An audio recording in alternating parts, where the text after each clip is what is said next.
purihin ng Panginoon sa oras na ito na pinagkaloob niya sa atin. At isa pong muling kagalakan na tayo ay magsasama-sama para po sa ating huling bahagi ng ating pag-aaral ng ating pong Book 3 or tinatawag natin Discipleship 1. And praise God po dahil sa gabing ito, as we're going to take the last session po ng ating pag-aaral, ako po ay lubos na nagpapasalamat unang-una sa Panginoon.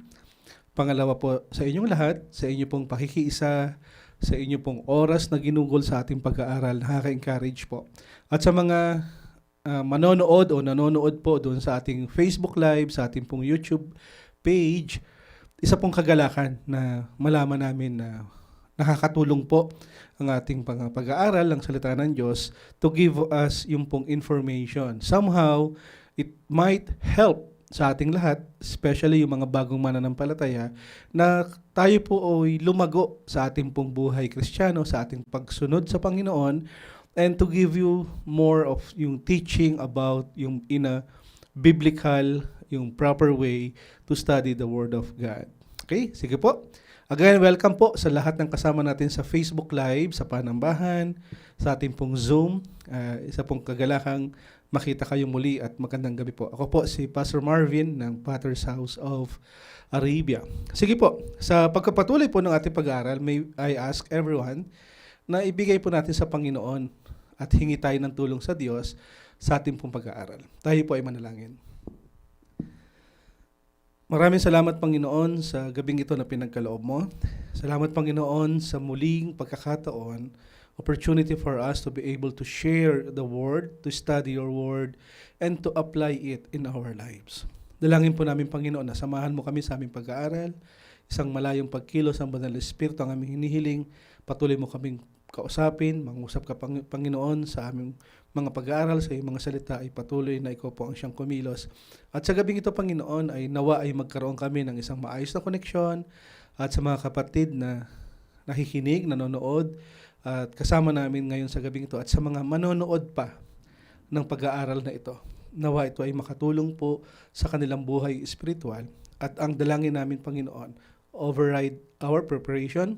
At the same time, kumilos ka, Panginoon, sa kalagitnaan ito upang pag-usapan namin ang iyong katapatan, ang iyong kabutihan sa buhay ng bawat isa. As we study your word, Lord, help us to fall in love again and again sa iyong pangalan.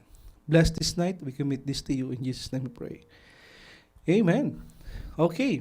So, again, welcome po. Again, yung word, yung 3 words na lagi po natin tatandaan sa ating pong pag-aaral, yung win, build, and send. So, we want to win people in Christ at alam natin ang Panginoon po ang naglalapit ng kaluluwa sa kanyang paanan.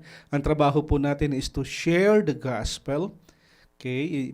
Ibahagi po natin yung salita ng Panginoon and the Holy Spirit will make His way as well na para yung puso ng mga tao ay patuloy na kausapin, yung spirito nila ay mabuhay, magkaroon ng connection sa Panginoon. At sa patuloy na paglago, o as our new brothers in Christ, yung mga nag-backslide somehow, yung mga gusto magpatuloy, they don't know how. So we want to build each other, build up one another. At ito po yung every Fat Tuesday, yung Faithful Available Tuesday natin, no? We call it Fat Tuesday. And then after the Christian, yung mga Kristiyano ay, yung mga kapatiran ay ma-build, ma-equip, we want to send them out as well. So, send them out in a way like leading a small group. Pag umuwi ng Pilipinas, somehow they have yung information, ideas on how to facilitate a life group, to have a family devotion. So, one way of sending out, syempre, is yung to share Christ to others sa ibang lugar. Kaya yung win, build, and send, ang tatlong salita na kung saan ay parang guide natin as we continue to study the Word of the Lord. So again, sa ating pong pag-aaral, makikita natin meron tayong 8 bahagi. At yung huling bahagi po na pag-aaralan natin is, it's not what you know. At purihin ang Panginoon, if you're going to look at our lesson, may mga ilang patlang, ano po? So, God willing, ay purihin ang Panginoon dahil He allowed us na makumpleto. So ang purpose natin is not only to complete the session, but to give yung full assurance that we are able to share the Word of God in a clarity manner. At the same time, ay masusundan po ng ating mga kapatid. Siyempre, pag pinanood natin sa Facebook o sa ating YouTube channel, ay tuloy-tuloy naman ito. Feel free to download, okay? At feel free to watch it dun po sa time na kayo ay available. Dahil promise po, malaki po yung maitutulong nito sa inyo lahat. Okay? So tuloy tayo. Session 8 o part 8, it's not what you know. Paano ibig sabihin nun? Ang sabi doon sa saying, may mga kasabihan tayo, it's not what you know. Hindi ko ano yung alam mo. Okay? It's what you do. This is how you will apply the word. It's what you do with what you know. It's not what you know. Kasi somehow, yung iba kasi, attend ng Bible study, ng life group, ng mga seminar. So, nakakakuha sila nag-accumulate sila ng maraming information. At the same time, sabi doon, it's what you do. Somehow kasi pag marami ka ng information, people will pop up. Lalaki yung ulo, marami na akong alam, marami na akong naatinan. Okay? But the important thing is, it's what you do with what you know. Okay po? So sabi doon, yung kasabihang ito ay makakakuha tayo ng maraming lesson somehow unless we apply what we learn. Syempre, mas mainam dahil natutunan natin ito nang nai-apply sa ating buhay. Kasi nga, kung alam mo lang at hindi mo ginawa, parang hindi naman siya effective. Pero kung alam mo at ginawa mo, na-encourage ka to do it, syempre yung ating mga pag-aaral, yung lessons, yung principle, yung method ng Bible study, ay ma-utilize natin sila. At maraming way para tayo ay mag-aral ng salita ng Panginoon. Tunghayan natin, ano-ano ba ito? It's not what you know, it's what you do with what you know. Sabi doon sa unang lesson, we can utilize yung ating pag-aaral. Una, sa personal study. Personal study. Sabi doon, every Christian should not only have a personal Bible reading program, but also a personal Bible study program. Marami tayong makikita sa internet na maraming program na kung paano mag-aral ng Bible personally. At the same time, sabi doon, iba pa rin kapag meron kang personal na Bible study program. Okay? Alam natin na as we continue to dive in doon sa Scripture, as we continue to study intentionally ang Word of God, as we continue to research yung God truth sa kanyang mga salita, madidiscover natin, ito talaga yung kalooban ng Panginoon para sa akin. Okay? As you continue, or as you're going to start a personal Bible study, here, makikita natin na ang pag-aaral ng salita ng Diyos personally ay makakatulong po sa ating paglago bilang isang mananampalataya. Kasi marami po kasi sa atin ang nakadepende lamang doon sa Tuesday, irregular pa. Or nakadepende kapag Friday lang na pag-aaral ng salita ng Diyos. Pero kung puro ka information at walang application, hindi siya gaanong effective sa buhay mo. And we know, di ba, as we continue to seek Him, as we continue to feed our spirit ng salita ng Panginoon, alam natin that yung tinatawag na spiritual growth, yung tinatawag natin sa yung fruitfulness, makikita kasi ito sa buhay ng mananampalataya. Alam na alam nating lahat. Personally, kayo alam nyo rin. Noong mga panahon o ngayong panahong ito na kayo ay nag-aaral ng salita ng Panginoon, ito yung mga panahong super in love ka kay Jesus. You want to know more the power of His death and resurrection. You want to know more yung paano niya ginagawa yung mga bagay-bagay na kung saan ay naging effective yung ministry at yung kasama niyang 12. Here, sa ating pong Fat Tuesday, we encourage everyone to spend time with the Lord and have a personal study. So paano gagawain natin ito? Una, pwede natin gawin to sa commit yourself to a personal study of God's Word. Marami tayong guidelines ang makikita. And if you want to know more about the guidelines, you can PM me, PM Kuya Alan, Kuya Richard, Pastor Lino. We will redirect you or we will encourage you na ito yung mga dapat mong gawin. Okay? Makakatulong po iyon.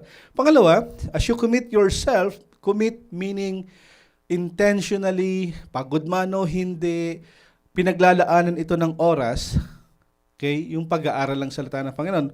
Pangalawa, set a goal study, a selected book, character, or topic. Okay? Pili tayo ng goal natin. I want to finish, kunyari, yung Book of Romans. Di ba? Yung Book of Romans, gusto ko siyang tapusin in 3 weeks or in 3 months.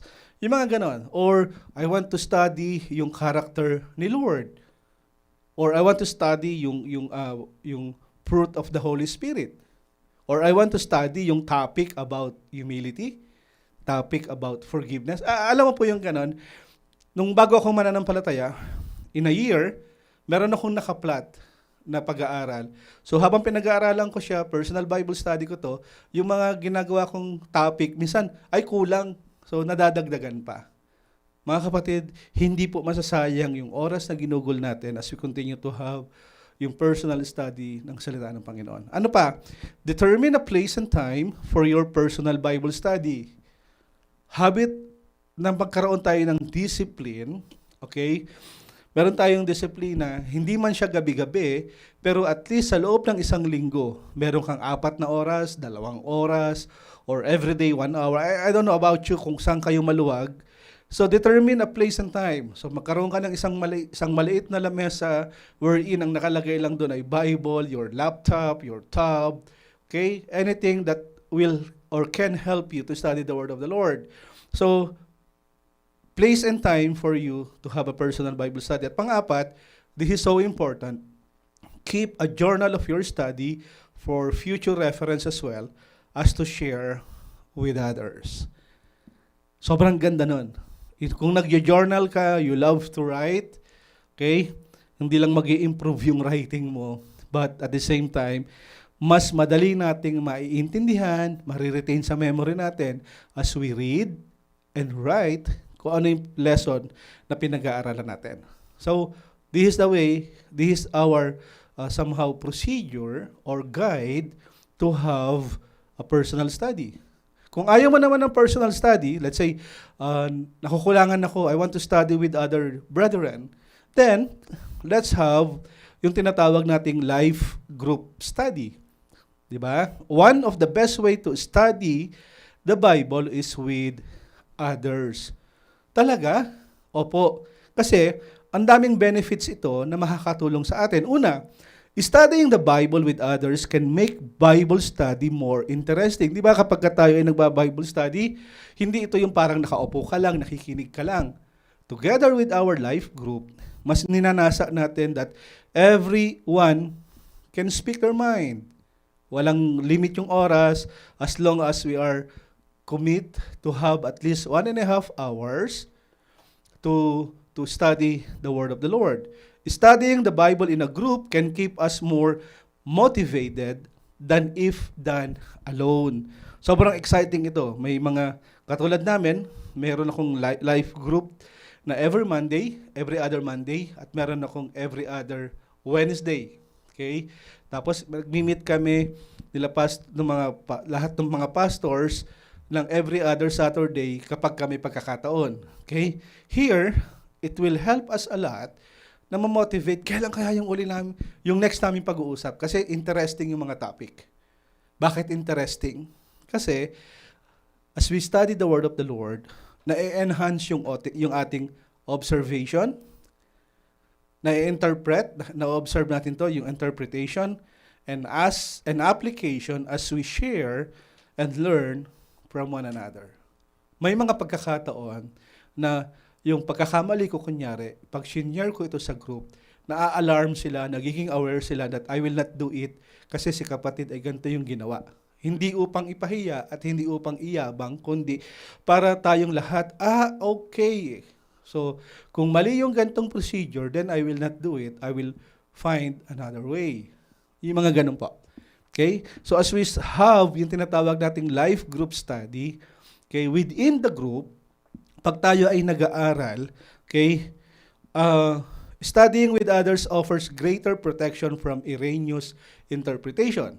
Kasi minsan mali pala yung aking pananaw, mali yung aking pagkaka-explain. So, pag umiikot na yung kwentuhan within life group, okay, ito pala yung ibig sabihin nun. Base sa salita ng Panginoon, ganito pala yun. Malaki po may tutulong. Kung gusto nyo pong makita yung excitement at maranasan, join po sa ating pong life group. Okay? Approach us, and sometimes we will approach you kung gusto nyo po bang mag-continue or we can start a life group. Okay po yan? So feel free to message us po if you love, if you want to join sa ating pong life group. Studying the Bible with others keep us accountable to apply what we learn. Dito makikita po natin sa ating pong life group, meron tayong mga ini-implement na method, ini-implement na principle po sa Bible study. So, sa life group, ito yung tinatawag nating we are willing to be accountable toward and whom we are willing to hold accountable. Parang yung life-to-life discipleship. Everyone, sabi doon, must be willing to be fair, objective, and humble, willing to receive correction, as well as give it. Okay? So, makikita natin to. And then, ang kagandahan sa life group, okay, we must be willing to discuss, not to argue. Okay pa? Kaya nauuwi yung iba sa disgrasya pagdating sa life group, bukod sa parang nagkakaroon na ng payabangan, nagkakaroon na ng discussion, na pupunta sa argument, sometimes people are not humble enough to accept ano yung mali at ano yung dapat itama. Alam natin na ang salita ng Panginoon ay nagtatama at i-redirect ka sa katotohanan na gusto ng ating Panginoon. Together, let us decide doon sa ating life group kung ano ba yung dapat nating pag-aralan. Topical ba ito, character ba ito, or book. Set a time and place, and let us enjoy one another fellowship and contribution. Ang inam po nito kapag meron tayong life group study. Pangatlo, actively listen to lecture and sermon. Ugali ko po kasi, ang biyahe ko po ay almost an hour pag pumapasok sa work. So, pagpasok at pag-uwi, ay meron po akong oras talaga to listen, okay, doon sa mga lectures, sa conference and sermons. Ang ginagawa ko lang, kasi wala naman akong internet, dina-download ko na siya. And then, pagka sakay sa sasakyan, okay, nag-i-start na akong i-play ito.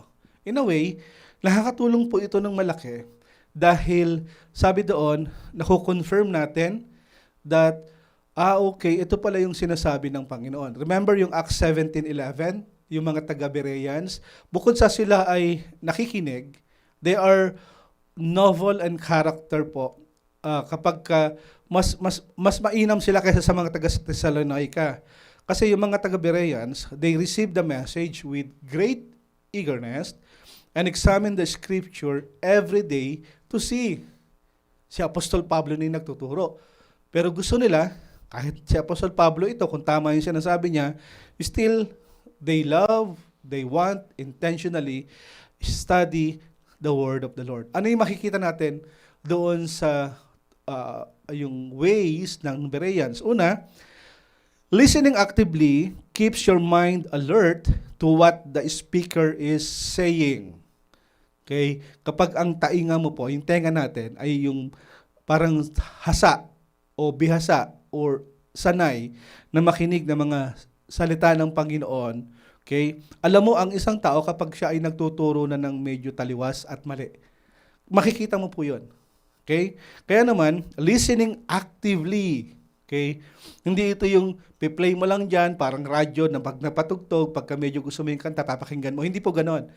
Listening actively, meaning to say, your mind is alert, attentive kung ano yung sinasabi ng speaker. Pangalawa, listening actively results in a better understanding of the Bible passage compared to listening passively. Sobrang inam. As we continue to listen to lecture and sermon, ibigay na po natin yung ating oras. Gumugol na tayo ng pagiging parang seryoso sa pag-aaral ng salita ng Panginoon. Normally ako po, kapag nag-aaral, okay, kahit nagda-drive, sa mind ko meron na ako mga nabubuo na mga bullet points. And somehow, dito ko po parang pinupulot yung aking mga, somehow yung mga biglaang devotion.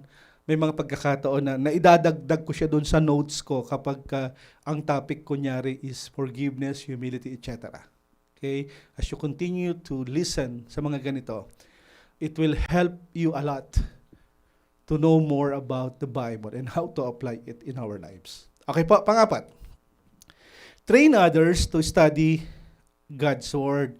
Consider teaching others how to study the Bible. Okay? Ito na yung tinatawag nating sobrang inam na ikaw ay tinuturuan dati at ngayon ikaw naman ay nagtuturo na sa iba. Kaya minsan merong tinatawag na you will become a life group study leader, life group leaders. Okay? Nakakatulong po ito dahil as we continue to learn and study the Word of the Lord, at the same time, we will experience yung reward and we will discover na okay, nakakatulong pala ito sa kapatid. At the same time, nagkakaroon tayo ng malaking role sa buhay ng ibang tao, paano sila lalago. Bakit ayaw mong magturo? Kasi ayaw mo silang lumago. Ganun lang kasimple. Bakit ayaw mong magbigay ng oras para sa iba?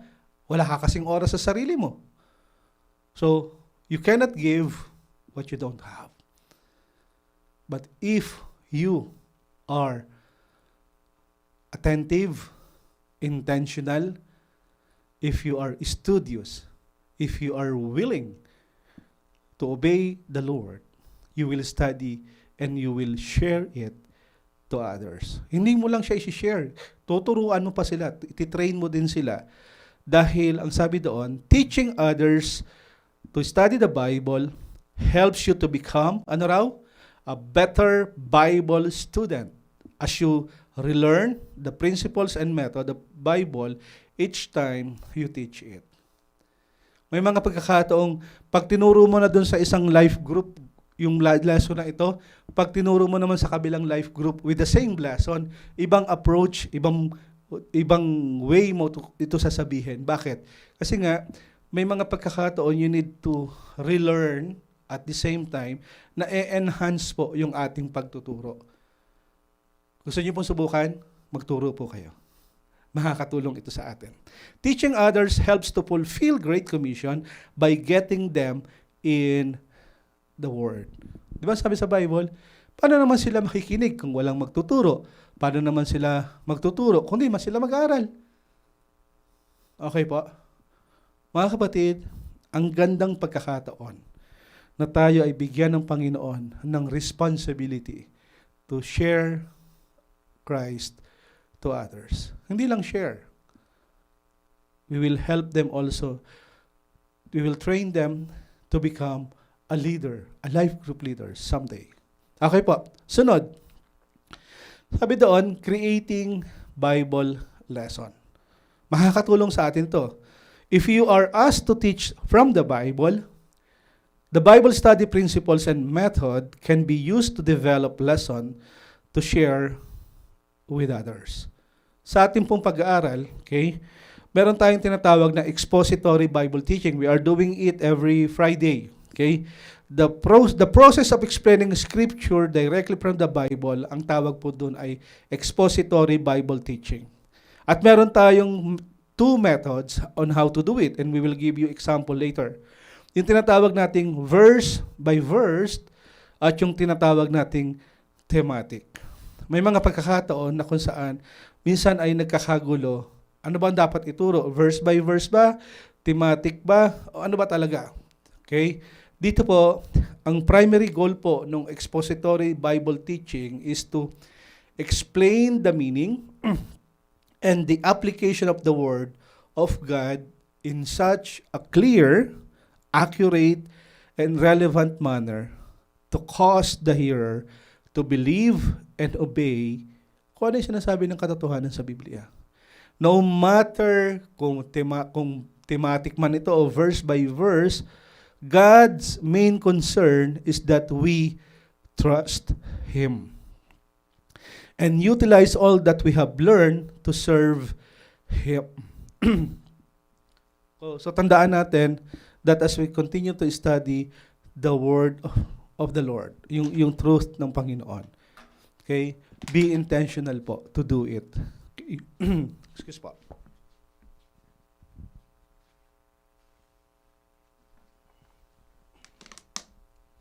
Ang hirap ng madaldal, natutuyuan ng laway. Okay, tuloy natin. Ang sabi dun sa Luke 12:48b, yung portion na sabi dun, from everyone who has given much will be demanded. And from the one who has been entrusted with much more will be asked. Mga kapatid, make it a lifelong habit to prepare, to study yung word of the Lord. The more you are in love kay Christ, the more you want to know Him. And the more you are asking and you will be humbled sa pag-aaral ng salita ng Panginoon. Kung nakikita mo ang importansya ng pag-aaral na ito, mga kapatid, alam kong wala kang papalagpasing oras, hindi ka liliban to study the Word of the Lord. Bakit marami sa atin ang parang pagdating sa pag-aaral ng salita ng Panginoon, they don't like it? Maybe walang oras, hindi nila trip, hindi nila gusto. But one thing is for sure, if you really want to know more Christ, learn to be humbled and ask the Holy Spirit to give you wisdom and understanding to study His Word. Okay? So meron tayong tinatawag na verse by verse expository lesson. Ito yung pag-aaral na kung saan katulad nung 1 Timothy and 2 Timothy, almost 10 months natin siyang pinag-aralan. Okay, kasi pinag-aaralan natin yung each verse in sequence. Ang ganda nga dito sa Patterns kasi meron pa tayong tinatawag na review kung ano yung napag-aralan last week para mas nare-refresh tayo. Here, it will help us na thoroughly we study the whole scripture. Hindi ito yung parang dampot ka lang ng dampot. Okay? So, paano ginagawa yung verse by verse expository lesson? First, prayerfully determine your lesson subject. Decide which type of study book. Okay? Pag-aaralan ba natin yung Romans? John ba ito? Matthew, Mark, Luke, John, Acts, Romans, 1 Corinthians, 2 Corinthians, so and so forth, papuntang Revelation. So, pag-isipan mo muna, ano ba yung gusto mong pag-aralan? And then, do a thorough study of the subject using the principles of Bible study. Di ba? Meron tayong mga references, meron tayong tinatawag na cross-reference, meron tayo ng mga tinatawag na commentaries. Naalala niyo po, nung 2 weeks back, pinag-aralan natin ito. And keep accurate notes of all your observation, interpretation, and application. Okay? If you are going to do it, using po yung papel, okay, make it a habit to write it down and try to highlight some key words as you study the Word of the Lord. Okay? At sa pag-aaral ito, mainam din po that we can do the research. May mga binigay tayo mga trusted na commentaries that will help you a lot to learn more about it. Okay? As you study the Word of the Lord, merong isa yung favorite ko yung Bible reference na application. So verse by verse tinuturo din yan. Meron tayong tinatawag sa website yung verse by verse study. It will help you a lot po kung paano ito pag-aralan. Okay? So, panglima, arrange your notes, observation, interpretation, and application so that you can share them in a clear and logical manner. When sharing your lesson, explain the verses in succession by sharing your interpretation and application. Be careful of sharing too much and boring your listener. tignan natin, tanong natin ng Banal na Espiritu, ano yung mga dapat at hindi natin dapat sabihin. And 7, include relevant illustrations or anecdotes to enlighten your listeners to the truth of the text. Parang ang hirap lang siyang intindihin, parang ang hirap lang siyang parang sundan yung pitong guidelines sa ito kung paano tayo mag-aral ng verse by verse expository. But kung nakaupo ka na, sinimulan mo ito, napakadali lang po. Okay? Kaya para pag nag-aral tayo ng salita ng Panginoon, hindi tayo ligaw. Okay? Pagkakatulad ko kasing parang ligawin, ay ang hirap. Kaya you have to study, write it, observe, apply, dahil malaki po ang may tutulong nito. Sabi doon, when teaching God's Word, make sure you are filled with the Spirit of God. Be enthusiastic. Sabi nga doon, ang pinaka-worst things as a Bible teacher is to make the Bible boring. As a Bible teacher, enthusiasm comes from the Greek words in en, and yung God, yung theos. Kaya sabi doon, those who are in God will be enthusiastic. Dapat tayo'y masigla, magaling na storyteller somehow, kasi nga, alam na natin kung ano yung dapat natin sabihin. Alam natin yung mga kasunod na salita sa mga susunod na talata. Okay? We will give you some example. At sabi doon, when teaching God's Word, make sure na tayong lahat ay handa, nag-aral mabuti, dahil ayaw nga natin ng boring na teacher. Those who are in God, sabi doon, will be enthusiastic. So paano ito? Here is the example po nung verse by verse. If you recall, simula doon sa session 1, gumamit lang tayo ng isang example. Ito yung Mark 4, chapter 4, verse 35 to 41. Ito lang yung example natin. Sabi nga doon, kung babasahin natin ulit, sabi doon, that day when evening came, he said to his disciples, let us go over to the other side. Leaving the crowd behind, they took him along just as he was in the boat. There were also other boats with him. 37, a furious squall came up, and the waves broke over the boat, so that it was nearly swamped. Jesus was in the stern, sleeping on a cushion. The disciples woke him and said to him, Teacher, don't you care if we drown? He got up, rebuked the wind, and said to the waves, Quiet, be still. Then the wind died down, and it was completely calm. He said to his disciples, Why are you so afraid? Do you still have no faith? And if you're going to discuss or study it ng verse by verse, okay, basahin natin yung example. This passage begin at the close of an exhausting day of ministry with Jesus and his disciple in a boat just off the shore of the Sea of Galilee because of the crowds. Ang dami kasing tao noon, so parang napagod sila, na-exhaust sila, so sila ay sumakay ng bangka papunta sa other side. Jesus Christ has been forced to teach from the deck of the boat.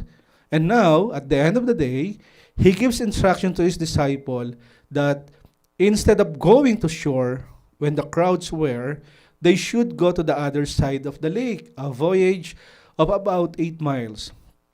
Mark, yung author, notes that evening had come, and perhaps before them lies the soft glow of the sky from the sun, which has been dropped below the horizon. That is the observation.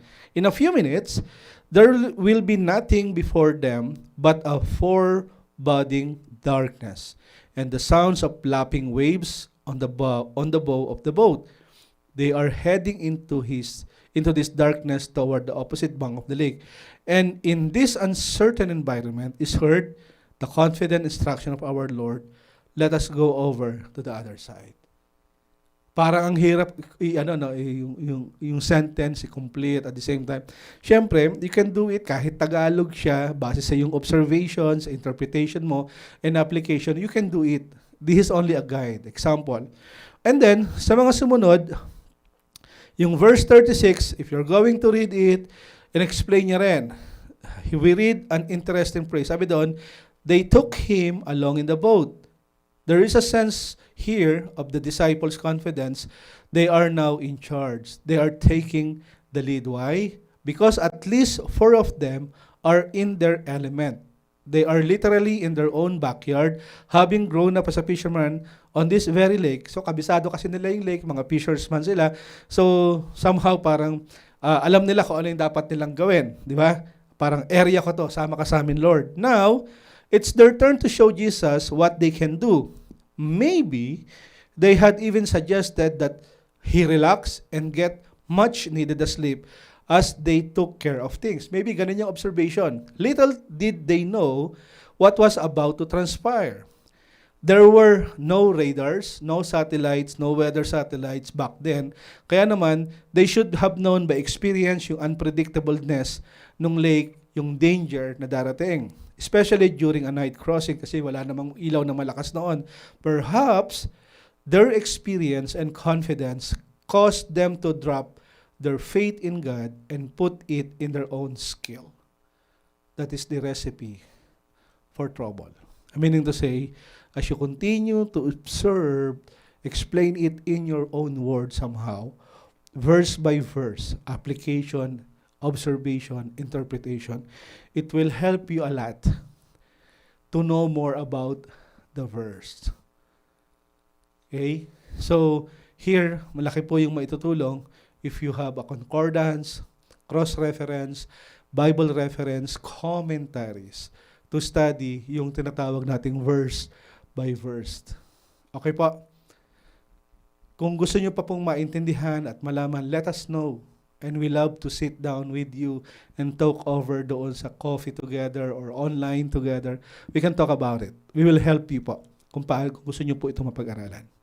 Okay, paano naman yung thematic expository lessons before we end? This is the last part.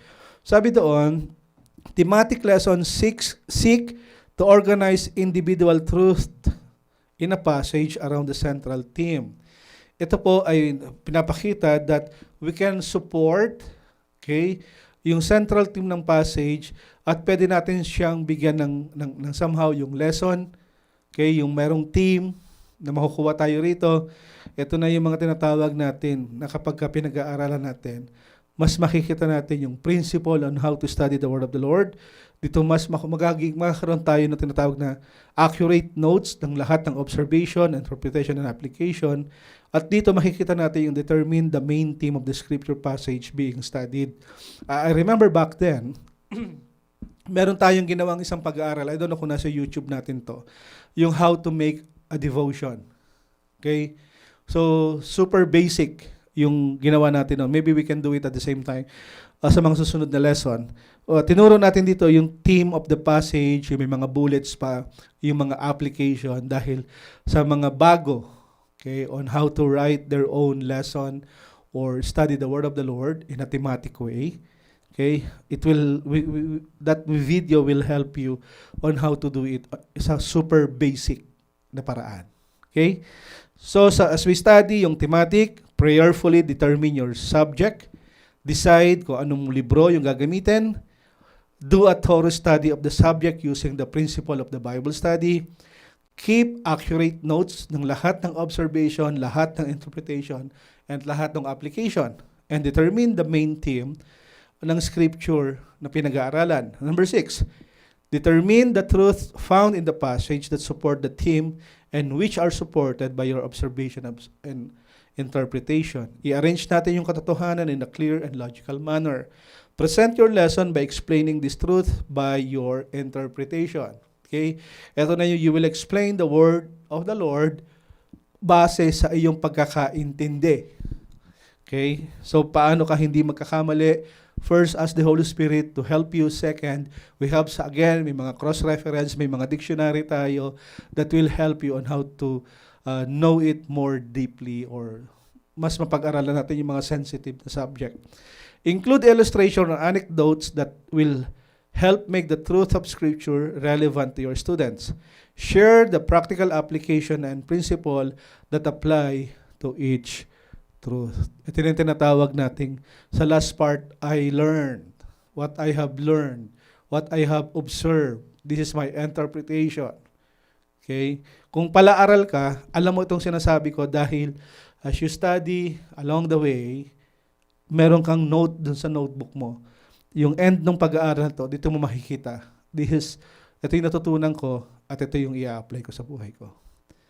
Okay? Siyempre, kung hindi ka palaaral, sounds boring at the same time, mas masarap matulog kaysa mag-aral. Mga kapatid, kung magbigay tayo ng oras para sa Panginoon, mas makakatulong po ito at makakatulong din po sa iba. This is the example ng thematic lesson. Again, same verse ang ginamit natin. Mark chapter 4, verse 35 to 41. Paano yung theme? Kung binasa mo ito, maybe, pwede natin siyang lagyan ng theme or message title. We call it Developing Faith. Diba? Developing Faith. Here are the principles na maiintindihan natin siya. Okay? Una, developing faith requires an encounter with our failures. If you're going to read verse 36 to 38, you will learn how to develop your faith through your failures. Sabi doon, in God's economy, things that we consider ourselves strong or expert in often turn out to be opposite. Kabaliktaran. Here, in this passage, 36 to 38, the disciples are given an opportunity to display their expertise as fishermen doon sa lake. Yung lake na kung saan ay doon sila lumaki, doon sila nagtagal, naging professional somehow, grew up sailing and fishing on. They were literally in their own backyard. Parang kabisado nila ito. Okay? Never mind that evening had come and the safe light of the sun was now being engulfed ng sobrang dilim, hiding the 8 miles of water separating Jesus and the disciples from the opposite bank. Okay? Kahit 8 miles lang ito, ilang kilometro lang ito, dahil sa sobrang dilim, hindi nila makita yung kabilang side. And then, the disciples were in their element by practice. They knew what they were doing. And for once, they did not need Jesus' care. Perhaps in their confidence, they had suggested Jesus to take it easy, relax, matulog ka muna Jesus. And then, no problem, they had everything under control. No one can accuse God of not having a sense of humor, for when you think you're finally on solid ground, it encaves in on you. Bakit? In order to show us the only solid ground is Jesus Christ, the disciple failure will become their strength. Maraming pagkakataon, mas nade-develop natin yung ating faith pag nakikita natin kung saan tayo nagkakamali. At dito nakita natin isang pagkakamali ng mga disciples, expert sila, ilang kilometro lang yung tatakbuhin, kabisado doon nila yung lake, they are professional fishermen, and to think na parang yung alam nilang malakas sila, hindi pala. But na-develop yung faith nila as they call on Jesus. If we're going to read 37 to 39, the second developing faith, it requires an encounter with storm we cannot control. Di ba? At pangatlo, sabi doon, developing faith requires an encounter with the one who controls the storm. Here, makita natin. Yung theme, yung title ng message, ng ating passage is about developing faith. If you're going to read and study in a thematic way, yung pong Mark 4, 35 to 41, dito makikita mo na makakabuo ka ng tatlong passage, tatlong bullets on how to develop your faith. First, requires an encounter with our failures. Pangalawa, requires an encounter with storm that you cannot control.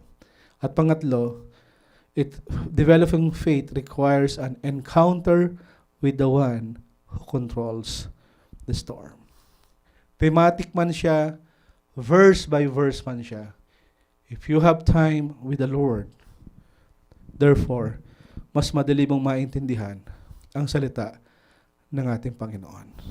In the end, sa pag-aaral po ng salita ng Panginoon, mga kapatid, we give you all the information. We introduce how to study the Bible. We show you the great picture on how to see it in a parang broad way. At the same time, we need to learn the facts. We need to know yung rules kung paano i-interpret ang Bible. At minsan, parang ito yung pagkakaintindi mo, pero ito pala yung tama. So what? So what kung ito yung, now that you know, so what you will do? Okay? And yung book, session 7, we give you ano yung book, ano yung character, ano yung topical study on how to do it. And this time, we talk about it's not what you know. It's not what you know, mga kapatid, kung hindi, kung paano mo ito gagawin as you study the Word of the Lord. Mga kapatid, keep this in mind. As you study the Word of the Lord, sabi doon, it's not what you know, it's what you do. You want to become an effective student? It's not what you know. It's what you do with what you know. Okay po? So as we end, as we're going to have a closing prayer, mga kapatid, see you po next year. We'll be having our few weeks ng break.